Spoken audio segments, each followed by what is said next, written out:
नमस्कार दोस्तों, आज हम देखने वाले हैं साल 2013 में आई हॉरर स्लैशर फिल्म हैचेट 3 का तीसरा भाग। अगर आपने इसके पहले के 2 पार्ट नहीं देखे हैं तो उन्हें पहले देख लीजिए, वो पार्ट्स भी चैनल पर उपलब्ध हैं।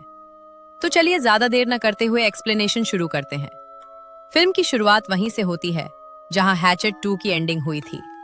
मैरी बेथ विक्टर क्राउली को बुरी तरह मार चुकी होती है और उसे लगता है कि विक्टर क्राउली मर चुका है, लेकिन विक्टर क्राउली अभी मरा नहीं था। उसके बाद हमें मैरी बेथ दिखाई जाती है। उसे अपने साथ आए हंटर्स की लाशें दिखाई देती हैं। तभी उसे विक्टर क्राउली की डरावनी चीख सुनाई देती है, इसलिए वो चेनसॉ को स्टार्ट करने की कोशिश करती है। चेनसॉ स्टार्ट ही हुआ था कि तभी विक्टर क्राउली मैरी बेथ को पकड़ लेता है और उसे हवा में उठा लेता है। विक्टर क्राउली का चेहरा पूरी तरह से खराब हो चुका था। तभी मैरी बेथ अपना हाथ ही विक्टर क्राउली के चेहरे में घुसा देती है। इसकी वजह से विक्टर क्राउली दर्द से चिल्लाने लगता है और मैरी बेथ को छोड़ देता है। फिर वो जाकर उसी चेनसॉ पर गिर जाता है। चेनसॉ उसे बीच में से फाड़ देती है। उसके बाद मैरी बेथ उसका सिर लेकर वहां से चली जाती है। चलते चलते वह जंगल से बाहर आ जाती है। अब वह शहर पहुंच चुकी थी। शहर में आते ही वह पुलिस स्टेशन जाती है। मैरी बेथ पूरी तरह खून से भरी हुई थी। एक हाथ में विक्टर क्राउली का सिर और दूसरे हाथ में शॉटगन थी। उसके हाथ में किसी का सिर देखकर पुलिस वाले उसकी तरफ बंदूक तान देते हैं। वे लोग मैरी बेथ से सवाल करने लगते हैं, लेकिन मैरी बेथ उस हालत में नहीं थी। वो बस यही कहती है कि जंगल में सब मारे गए। ये बात सुनकर एक ऑफिसर अपना यूनिट जंगल में भेज देता है। उसके बाद मैरी बेथ को पानी से साफ किया जाता है। उसके ऊपर पानी डालने पर ऑफिसर्स को पता चलता है कि उसके ऊपर जो खून है वो उसका खुद का खून नहीं है। उसके बाद शेरिफ उससे सवाल करने लगता है। मैरी बेथ शेरिफ को जंगल में जो कुछ हुआ था वो सब बता देती है, लेकिन शेरिफ को ये बात समझ नहीं आ रही थी कि जंगल में इतना बड़ा नरसंहार हुआ और मैरी बेथ के शरीर पर सिर्फ छोटे मोटे खरोंच के निशान ही कैसे हैं। शेरिफ उसकी बातों को बेकार समझ रहा था। उसे लग रहा था कि असली किलर मैरी बेथ ही है। तभी शेरिफ के यूनिट का एक आदमी उसे कॉल करता है और बताता है कि जंगल में बहुत सारी लाशें हैं और उनकी हालत बेहद खराब है। इसके बाद शेरिफ एक ऑफिसर को वहां का इंचार्ज बनाकर खुद जंगल की तरफ निकल पड़ता है। लेकिन तभी वहां शेरिफ की पत्नी आती है। वो एक जर्नलिस्ट थी। उसे विक्टर क्राउली की कहानी में काफी रुचि थी। वो किसी तरह शेरिफ को मना करके मैरी बेथ से सवाल करने लगती है, लेकिन मैरी बेथ उसे कुछ भी बताने से मना कर देती है। तब अमांडा उसे लालच देती है कि इतने सारे लोगों की मौत हो चुकी है और सारे सबूत तुम्हारे खिलाफ हैं। यहाँ पर सिर्फ मैं ही तुम्हें बचा सकती हूँ। ये सुनते ही मैरी बेथ अमांडा को सब कुछ बता देती है। मैरी बेथ ये भी बताती है कि उसने विक्टर क्राउली को मार डाला है, लेकिन ये सुनकर अमांडा कहती है कि विक्टर क्राउली को मारना इतना आसान नहीं है। पैरानॉर्मल दुनिया में ऐसे भूतों को मारना काफी मुश्किल होता है। लेकिन मैरी बेथ को पूरा यकीन था कि उसने विक्टर क्राउली को मार दिया है। उधर जंगल में पुलिस वाले सभी बॉडीज को वहां से ले जा रहे थे। उन्हें वहां विक्टर क्राउली की बॉडी भी मिल जाती है। वे उसकी बॉडी को भी पैक करके एम्बुलेंस में अपने साथ ले जाते हैं। ये सब करते करते रात हो जाती है। उसके बाद एक आदमी अंदर बैठकर बॉडी को चेक कर रहा होता है। तभी उसे कुछ आवाज सुनाई देती है।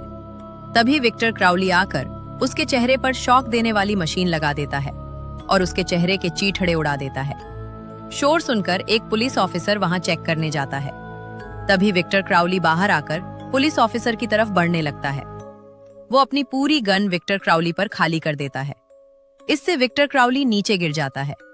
ऑफिसर को लगता है कि विक्टर क्राउली मर चुका है, लेकिन तभी विक्टर क्राउली फिर से उठ जाता है। ऑफिसर पुलिस स्टेशन में कांटेक्ट करने की कोशिश करता है, लेकिन वो कुछ बोल पाता उससे पहले ही विक्टर क्राउली उसे मार देता है। दूसरी तरफ ऑफिसर्स को बस उसकी चीखें सुनाई देती हैं। ये सुनकर अमांडा समझ जाती है कि विक्टर क्राउली वापस आ चुका है।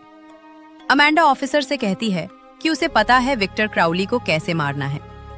अमांडा ऑफिसर को मैरी बेथ को छोड़ने के लिए कहती है, लेकिन ऑफिसर मना कर देता है। दूसरी तरफ विक्टर क्राउली पुलिस और डॉक्टर्स को मार रहा था और मरने वालों की चीखें ऑफिसर भी सुन रहा था। आखिरकार ऑफिसर अमांडा पर विश्वास करके मैरी बेथ को आजाद कर देता है। दूसरी तरफ शेरिफ भी जंगल पहुंच चुका था। तभी वहां स्वॉट टीम भी पहुंच जाती है, जिसका इंचार्ज टाइलर था। वहां आते ही वो पूरे मिशन को अपने कंट्रोल में ले लेता है। दूसरी तरफ हमें अमांडा, ऑफिसर और मैरीबेथ दिखाई देते हैं। वे लोग एक आदमी के पास जा रहे थे जो थॉमस क्राउली का इकलौता रिश्तेदार था। उसके पास थॉमस क्राउली की राख थी। अमांडा का प्लान ये था कि अगर वे विक्टर क्राउली को उसके पिता की राख दे देंगे तो वो वापस चला जाएगा, लेकिन ये बात सुनकर मैरीबेथ मना कर देती है। उसके बाद वे लोग उस आदमी के पास पहुंचकर थॉमस क्राउली की राख मांगते हैं, लेकिन वो आदमी देने से मना कर देता है। अब अमांडा को कोई दूसरा रास्ता नहीं दिख रहा था, इसलिए वो ऑफिसर की गन निकालकर उस आदमी पर तान देती है। डर के मारे वो आदमी उन्हें राख दे देता है। दूसरी तरफ जंगल में वो टीम पूरा जंगल चेक कर रही थी, लेकिन उन्हें वहां सिर्फ लाशें ही मिल रही थी। डेड बॉडीज की इतनी खराब हालत देखकर उनकी हालत भी खराब हो जाती है। तभी झाड़ियों में से उन्हें आवाज आती है, लेकिन इस बार वहां एंड्रयू होता है। एंड्रयू किसी तरह बच गया था। एंड्रयू पुलिस को बताता है कि विक्टर क्राउली ने सभी को मार दिया है और आपको भी वहां से निकल जाना चाहिए। ये सुनकर शेरिफ वहां मिलिट्री बुलाने की कोशिश करता है, लेकिन टाइलर उसका रेडियो तोड़ देता है। तभी अचानक झाड़ियों में से आवाज आती है। ये देखते ही वे लोग अंधाधुंध फायरिंग शुरू कर देते हैं। फायरिंग रुकते ही टाइलर आगे जाकर चेक करता है, लेकिन वहां सिर्फ एक जानवर का बच्चा होता है। तभी विक्टर क्राउली की आवाज आती है। उसकी वो भयानक आवाज सुनकर सभी पीछे हटने लगते हैं। कुछ देर बाद वे सब विक्टर क्राउली के घर पहुंच जाते हैं। वे लोग काफी डर चुके थे, लेकिन तभी वहां विक्टर क्राउली आकर एक ऑफिसर को मार देता है और दूसरी ऑफिसर को हुक में फंसाकर। ये देखकर सभी ऑफिसर्स उसकी तरफ फायरिंग करने लगते हैं, लेकिन फिर भी विक्टर क्राउली उस ऑफिसर को अपनी तरफ खींचता रहता है। तभी शेरिफ आगे आकर उसकी रस्सी काट देता है। शेरिफ उसे बचाने की कोशिश करता है, लेकिन विक्टर क्राउली उसके मुंह में हाथ डालकर उसे अंदर खींच लेता है। ये देखकर सभी फिर से फायरिंग शुरू कर देते हैं। टाइलर उन्हें उस घर को घेरने के लिए कहता है। जैसे ही वे लोग अलग होते हैं, विक्टर क्राउली सभी को बड़ी बेरहमी से मारना शुरू कर देता है। सभी ऑफिसर्स मिलकर विक्टर क्राउली को घेर कर मारने लगते हैं, लेकिन विक्टर क्राउली सभी को दूर उड़ा देता है और एक एक करके सबको मार देता है।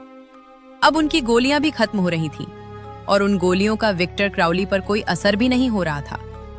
टाइलर गुस्से में विक्टर क्राउली पर हमला कर देता है, लेकिन विक्टर क्राउली उसके पेट में हाथ डालकर उसकी रीढ़ की हड्डी समेत उसका सिर बाहर खींच लेता है।